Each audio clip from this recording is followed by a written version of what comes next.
Dinasti terakhir Mojopahit. Di kalangan bangsawan Bali, Puri Tegal dengan dinasti terakhirnya Anak Agung Ngurah-Gede, tokoh ini mempunyai karismatik tersendiri, bukan hanya lantaran beliau satu-satunya yang selamat dalam puputan Badung, tapi sebagai generasi terakhir raja keturunan Majapahit. Raja Badung yang berwangsa Arya, sebagai pertanda keturunan Mojopahit semula tidak ingin terlibat langsung dengan perlawanan rakyat, tetapi ketika Belanda merangsak benua, dengan menuntut konsesi dan mendirikan loji, maka perseteruan tidak bisa dihindari, hingga terjadi puputan Badung tahun 1908. Peristiwa habis-habisan yang menewaskan hampir seluruh keluarga Puri Badung ini dapat dikatakan sebagai titik balik perlawanan rakyat Bali, dan kelak disambung dengan puputan Margarana tahun 1947 yang meminta korban Kolonel I Gusti Ngurah Rai di Desa Marga.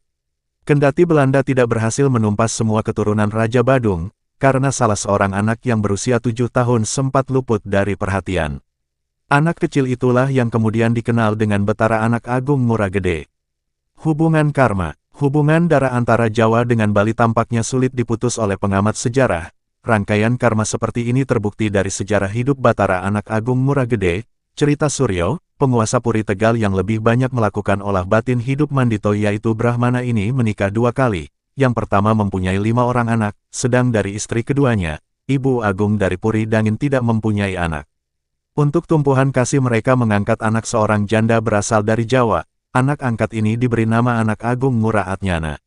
Kepada Ngurah Atnyana ini diajarkan semua ilmu warisan Mojopahit yang dimiliki Ngurah-Gede, termasuk rontal kuno yang wingit itu, jelas Suryo. Setelah upacara metatah, Ngurah Atnyana kembali ke Jawa dan tidak pernah lagi menggunakan nama pemberian orang tua angkatnya. Karena sesuai pesan Betara Anak Agung Ngurah-Gede, kalau saya menggunakan nama Bali di Jawa justru tidak bisa berkembang, tutur Suryo yang kemudian lebih dikenal dengan panggilan Eyang Suryo. Ajaran Suryo ini termasuk sikapnya yang sabar narimo, tidak pernah bekerja secara formal dan menghindari sikap marah. Tujuan hidup hanya satu, menyerahkan diri kepada Tuhan seru sekalian alam, kalau di Bali disebut para mengkawi Sang Hyang Widiwasa, katanya. Sang anak inilah yang meneruskan garis karma dengan melacak sejarah Mojopahit.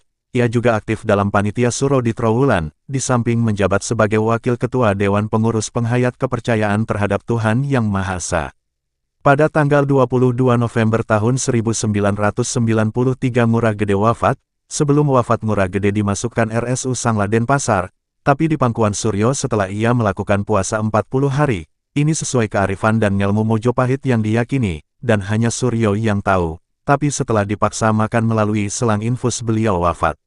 Iring-iringan Ngaben Agung pada tanggal 23 Desember tahun 1993 sempat memacetkan lalu lintas Denpasar sampai Kuta, iring-iringan sepanjang 2 km dengan badai yang amat tinggi sehingga kawat listrik dan telepon yang melintang pada jalur itu terpaksa diputus karena yang lewat adalah The Last Emperor of Mojopahit, dinasti terakhir kerajaan Mojopahit.